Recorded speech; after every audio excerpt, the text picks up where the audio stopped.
It's a little teepee, but it's open, and you have to sit there for 3 days. They wouldn't let me lay down for nothing. Like, I was falling asleep, and they were like, get up. So I'm just sitting here, like, this is going to be really bad. So there's the whole Dr. Phil Bhad Bhabie thing that some of you have been wanting me to talk about after I made my kind of Counsellor reacts to Dr. Phil video before on the episode with Bailey. I wasn't going to talk about this originally because I didn't have anything particularly different or interesting to say beyond what I imagine people have already said about it, and I don't want to accidentally turn into just a YouTube drama video, so I've left this for quite a while now. Just to clarify this now though, based off everything that's said in all these videos, I am very much on Danielle's side in this and support her coming forwards. Obviously my opinion is uninformed because it's a situation I have nothing to do with, but Turnabout Ranch sounds horrible. She provides good evidence for why Phil should know about this stuff, and yet he continues to promote the ranch. And also, it's kind of fitting I talked in that last video about how tough love can often be used as an excuse for abusive behaviour, and then something like this story drops. So hopefully this video can take discussion a little further beyond just saying that. However, I just felt I should point out where I stand. First, we have to start with the context, and I assume most of you will already know it because it's been big news, so I won't tell it in full detail. I hope I don't skim over too much in this quick first summary, but it's all out there anyway, so you know. Dani Bregoli went on Dr. Phil's show when she was 13, basically for bad, violent and sometimes law-breaking behaviour that meant her mum found her out of control. The episode was titled "I'm Done With My Car-Stealing, Knife-Wielding, Twerking 13-Year-Old", which is just about the most clickbait thing I've ever read, complete with caps lock and an exclamation mark. I'm guessing all the episodes are titled like this. She went on there and was then sent directly from the show to Turnabout Ranch, which is clearly one of the ranches Phil sends his guests to, and which we are given a very brief, very vague kind of brochure-friendly description of. I'd like to assume Dani and the mum are given much more information about the place before agreeing to send her there, but obviously we're not for TV. Anyway, Dani then went on to become a rapper called Bhad Bhabie. She released a video on her YouTube channel essentially calling Phil McGraw out for her treatment at the Turnabout Ranch, which, based on what she said, sounds pretty horrible. She gives examples of having to sleep on hard floors without pillows, not being allowed to sleep at all in other circumstances, allegations of sexual assault with other people there, mentions of a murder that got in the news. I also saw a video by another YouTuber called Abby Parker that backs up a lot of what Dani says, and also gives examples of her not being allowed to talk to any other kids at all until level 2 of the program, having water poured over their heads if they happen to leave any in their cup without drinking it at all, not being allowed music, not being allowed to sing or even talk about music, all of which just sounds a bit dehumanising, particularly for young kids. And I will say Abby Parker's video does also hint to another side of this ranch that helped her greatly, but that's not denying or disagreeing with anything Dani says. There could be more to the story that's yet to be established. There might not be, I don't know, it's pointless trying to comment on it, but the point is Dani is detailing her experience as best she remembers it. It's worth taking that seriously. Basically though, she detailed her experience and then asked Phil for a response or an apology, and Phil didn't issue one. He didn't respond at all until part of a more general 45-minute interview with Ashley Banfield for her show, where he was asked about it as one of the questions, and he avoided saying much at all about it, hinted at not really remembering who she was, not knowing what goes on at the ranch, that he doesn't get much feedback from them, which does seem a strange response, especially when Dani then makes another response video with evidence for why Phil should remember pretty well who she is. My mother signed a consent of release of information to send progress reports directly from Turnabout to the Dr. Phil show. You'd think confidentiality comes in somewhere to some extent, but I just feel like it's not the point here. If someone comes out and makes pretty horrid claims about a ranch you're associated with, surely you'd take the claim seriously. You know, sure, maybe Phil doesn't know much about it and he can say he didn't know much, but surely he'd then also say, this is worth me looking into now, however, maybe I should consider my association with this ranch or something. If this is a place I send children with the aim of helping them, and one of those children comes out suggesting it isn't helpful, surely it's worth a look. Or maybe he already does know quite well about the ranch and he can say, actually, I disagree with her. There's this side of her story about the ranch, or there's this theory behind the way it's run, or there's this extra information that explains things, or whatever. But to do neither of those things and to just go, I don't really know about it, I'm not going to bother finding out more, seems a bit odd to me personally.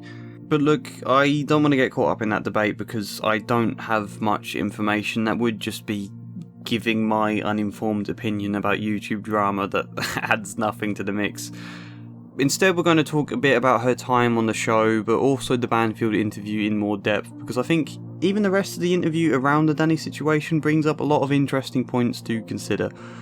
So we're just going to start with that first. I think Banfield gives a pretty fair introduction to Phil, considering he is the guest and needs to be favourably positive for someone you're going to interview. But she does mention a vague sense of controversy around him and that he's seen either as the saviour or as a showman. Although, to be fair, she does also begin by saying, "He is America's therapist, and we have never needed one more." Which I'm not keen on as a point. I mean, he isn't a therapist, I don't think. But she also paints him this image as someone who doesn't suffer fools and tells people how it is. A soothing voice telling us we're just fine and everything's gonna be okay. My guest tonight is not that friend. Which is the typical reality TV host image. You know, Alan Sugar or probably Trump on The Apprentice, Dragon's Den or Shark Tank, Gordon Ramsay, you know, a tough, blunt, no-nonsense figure that we do easily buy into. It's obviously not always a bad thing for that kind of character. It's just, we trust what people say much more readily when they have this image, I think. We kind of go, oh, if he's being blunt and a bit rude, then he must be doing it with good reason. It must be the truth. Or we think, you know, well, I know this world is never all sunshine, so this slightly harsher truth he's presenting, that makes much more sense, it must be accurate. When, you know, maybe it isn't always. And that might seem an unnecessary tangent for me to make about reality TV hosts, but I think it will become relevant later on. Although even now, the host goes in pretty quickly to asking Phil... And I'm wondering, what is wrong with us in America? Which is a massive question to ask anybody, but Phil is this saviour type, the nation's therapist figure, and there's then an expectation that he can give some conclusive diagnosis about America as a whole that we should readily believe. And I just think that's dangerous. I don't know if Phil ever talks politics, but I imagine the influence of his opinions could be huge there simply by virtue of this image he's being created with. But I don't have much of an issue with most of what's said to begin with in this interview anyway, or at least enough that's worth discussing. Until we do get to the Dani Bregoli stuff first of all, Banfield introduces the question by making her sound just like some random girl whose name she doesn't know and we shouldn't know as anyone important. About a teen rapper named Bhad Bhabie, B-H-A-B-I-N. Which obviously does swing the argument in favour of Phil a little. It makes her seem like it kind of implies her position is a questionable one. And yeah, I'd never heard of Dani Bregoli either, but you'd think you'd do research if you're the interviewer here. A, to get her name right, and B, to know her well enough that you don't have to look down and read her name out when it comes to saying it. In general, Banfield is clearly on Phil's side, probably by virtue of the fact she's personally interpreting this story from the viewpoint of a mother, probably because she's a mother herself. You know, we are all human and we do interpret narratives whether we mean to or not, but hopefully you're able to present beyond just your own interpretation as an interviewer.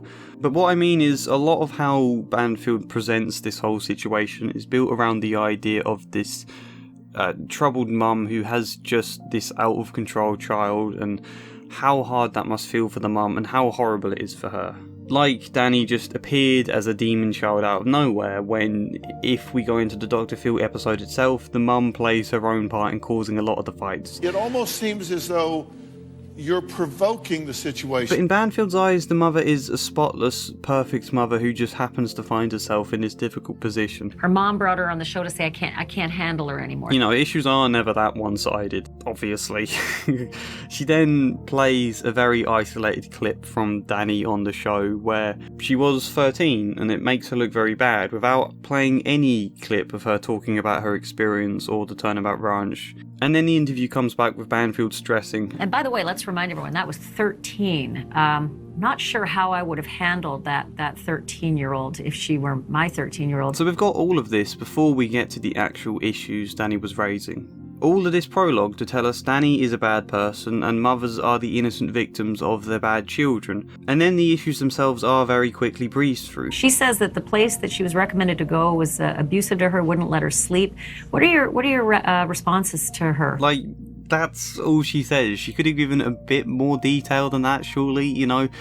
We've had more detail about how bad the 13-year-old Dani was than as to what her claims actually are about the ranch. You know, I don't want to just be criticising this host for twisting the narrative though. It could just be her unconscious bias taking over, and culturally that makes me wonder if this is a kind of narrative we often seem to quite like. The story of a bad teenager, a terrible, out-of-control kid that needs some special intervention to be fixed and needs to be taught how life really is. Which does seem to be a narrative that runs through a lot of Phil's episodes. It's a narrative that runs through Dani's episode. Dani is presented at first as this evil demon. But has she met her match? You want to do it again? Sit down. With Dr. Phil. You can threaten them, Good. but I'm your worst nightmare, girl. She's this terrible brat that needs to be shot down and put in her place, which isn't too different to what I said in my Bailey video, where there it was Bailey is this deluded idiot who needs to be told the harsh truth kind of idea. You get to thinking that you've seen and heard just about everything. That was until today. Sure enough, when Danielle's grandmother Barbara went outside, she found out that Danielle had stolen the car. The tone of his voice there just cracks me up. Stolen the car, which had the crew members' handbag, wallet, ID, and cash inside. We're meant to be shocked and appalled by this child, hence all the random shots of people in the audience being shocked and appalled that just happen constantly throughout this episode. And I just think it sums up why bringing therapy into reality TV isn't really the best idea, because it is always going to get played up like this. Like, obviously you have to be honest about the truth of her behaviour, you can't skirt around it, but to dramatise it and turn her into a complete kind of caricature, that's not great. And it's a narrative that suits his image. These people are awful, they clearly need my help, now watch me talk to them and offer help via a ranch. I've saved the day.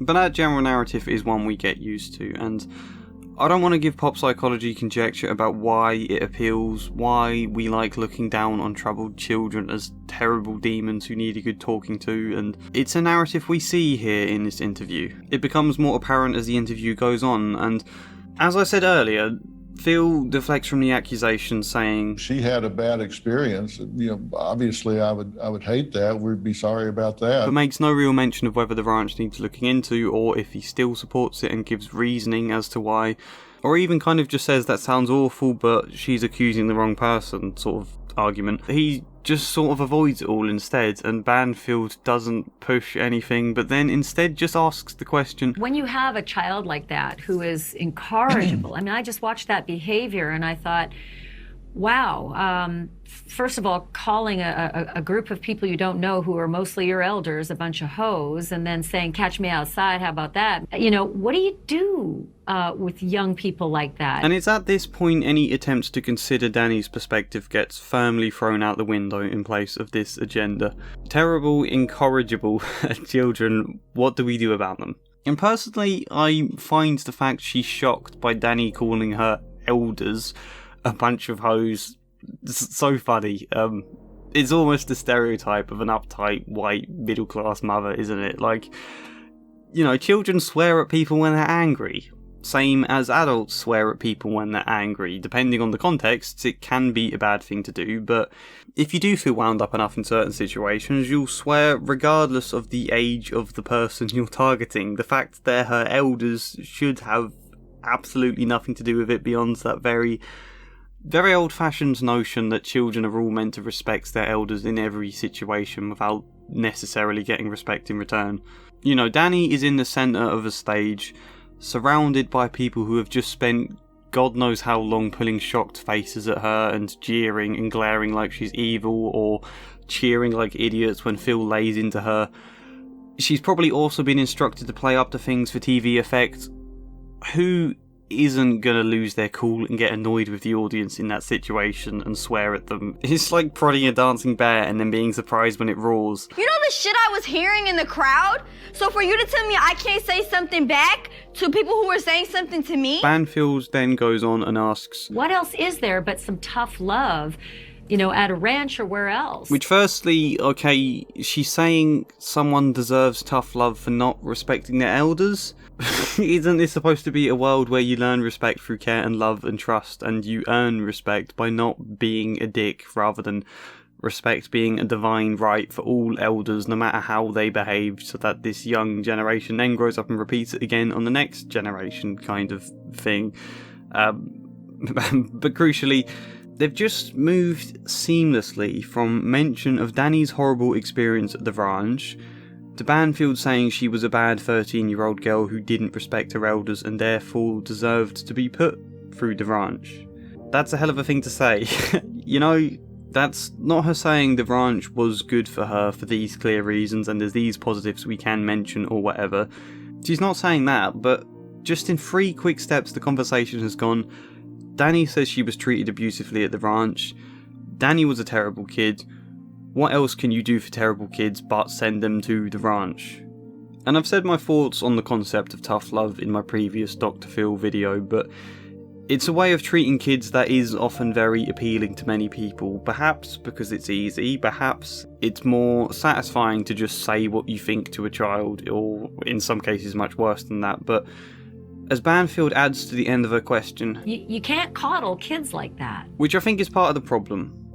This view, there's either mollycoddling or there's tough love. Those are the only 2 ways of parenting children. There's no other possible route. It has to be one of those 2.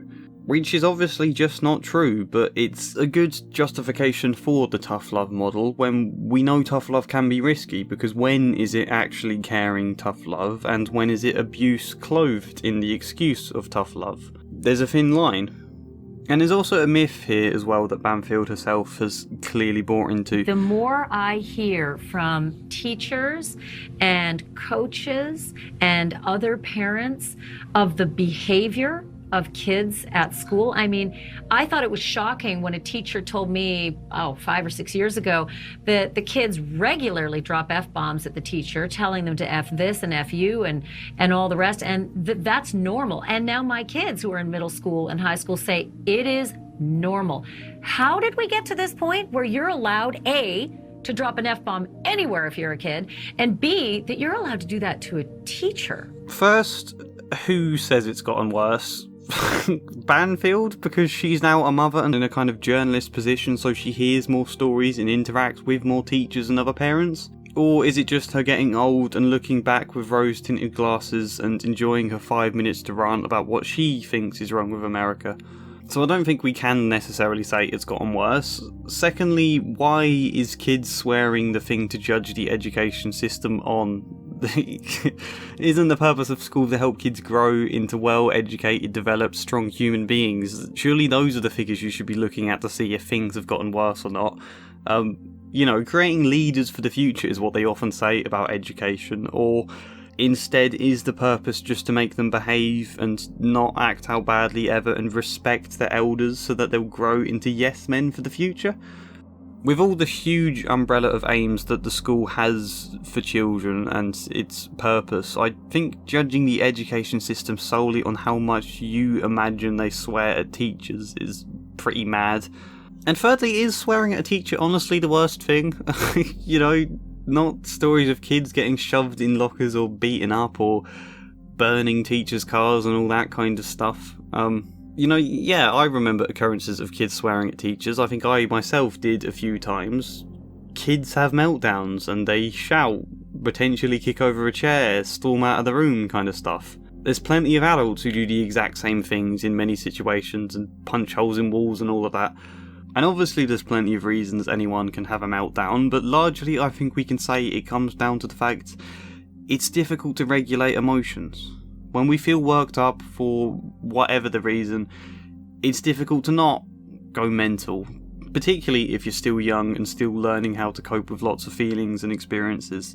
In that sense, it's inevitable kids do lose it at certain times in their lives. It's not necessarily a sign of disrespecting elders, it's a sign of struggling emotionally, and whoever is the nearest target sometimes gets an unfair reaction.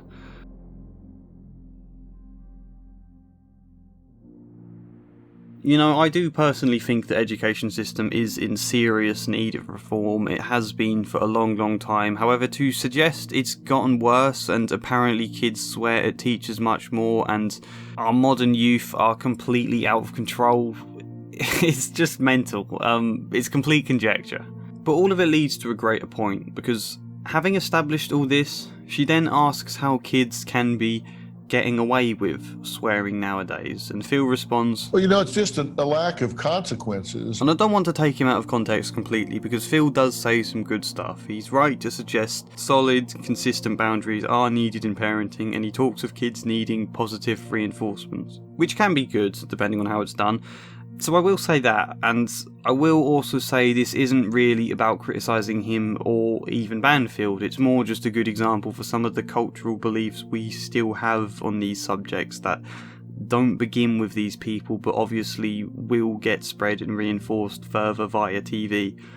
But anyway, the mention of consistent boundaries leads us further into an argument about tough love and solid discipline again, which also creeps up in Dani's appearance on the Dr. Phil show actually, where Phil suggests Dani needs consequences. One of two things needs to happen.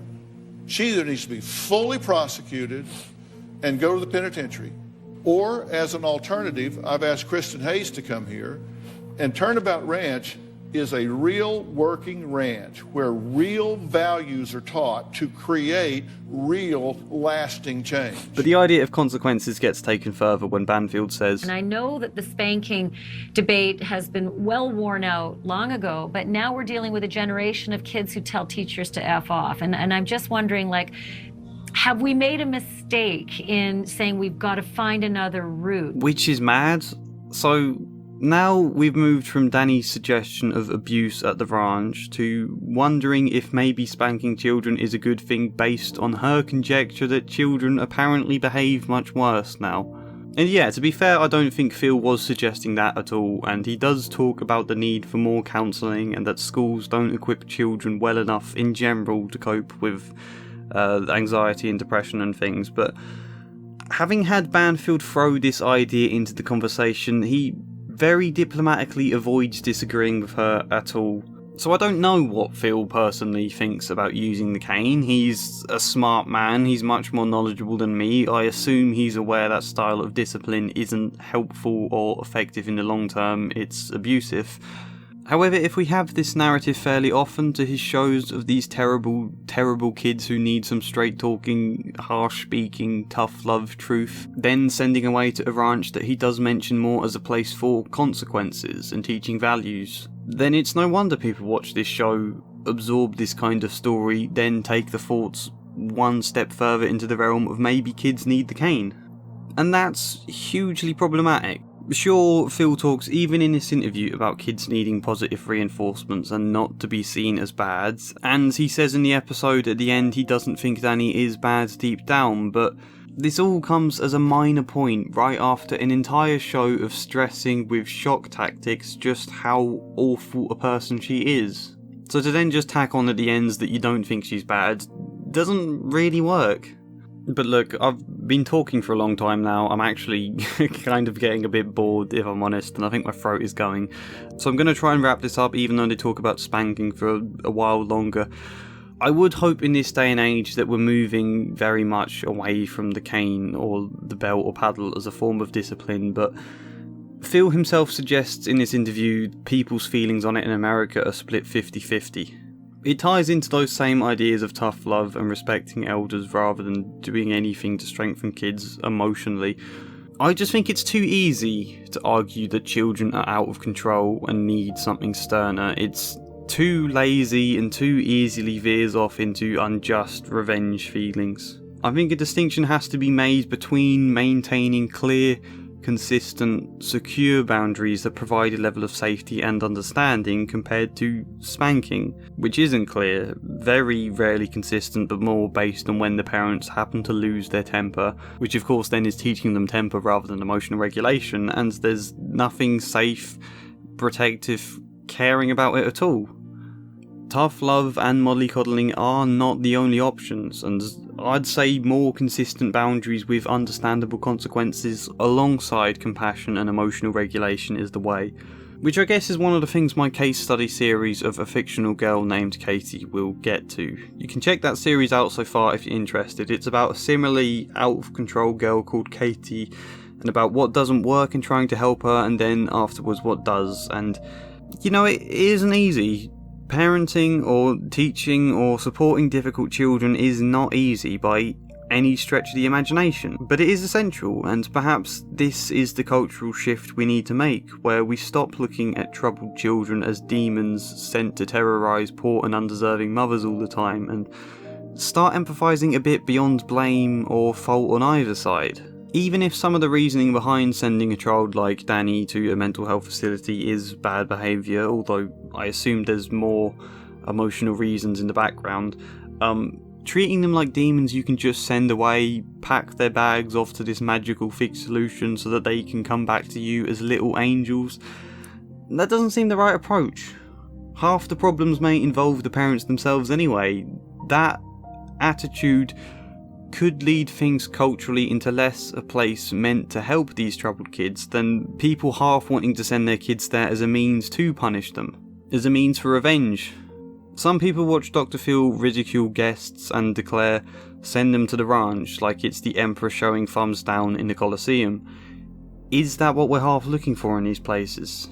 Teaching kids a lesson, revenge for all the stress they cause us? If it is true, there is no surprise there are stories from people like Dani about ranches, and I guess also no surprise if her stories are resisted and kind of dismissed by the public. I think that's the narrative a lot of Dr. Phil's audience like to see best in his show though, so it's no surprise if that is a narrative they do lean more into from time to time, and that's not great, because it then strengthens the narrative even further and gives greater rise to this idea that kids are out of control nowadays, that they're all either bad behaviour where they swear at teachers, or they're all crazy and have issues we can point and laugh at. That narrative gets strengthened, the need for tough love gets strengthened, and if some people don't understand it well, that can mean abuse. And we do look to Phil like a prophet. He is seen as the nation's therapist to have all the answers for America, and that is why I think therapy and reality TV as a whole is a dangerous combination. Phil's clearly a very smart man, he's very successful, and I don't think he could have hit these heights without doing some good in some places. However, that doesn't also mean he hasn't lost direction, or perhaps more likely, his show is the product of another time. It feels a few decades out of date in my opinion. The general culture around mental health, therapy, helping children, all these kind of things should have moved on by now. In most places I like to think it has, but I've also never been to America, so I don't really know anything about the world over there. Perhaps shows like this play a cultural role in holding it back. I don't know, there's no conclusion. Whatever I was intending to say has gotten a bit muddled, but that's probably how it should be. You know, I wouldn't want to be presenting clear arguments, just sharing my random and probably flawed opinions. Like the video if you did like it, share your thoughts, your added points, disagreements, subscribe or support me on Patreon if you fancy it, but otherwise, hopefully see you next time. And as ever, a special thank you goes to Devin, David Kling, Darren Burdock-Latter, Kestrel, Arwen, Stephen Legg, Samara Sousley, Sharikov2814, Joshua C. Follier, Chad Bramwell and Incomplete Sentience. Thank you.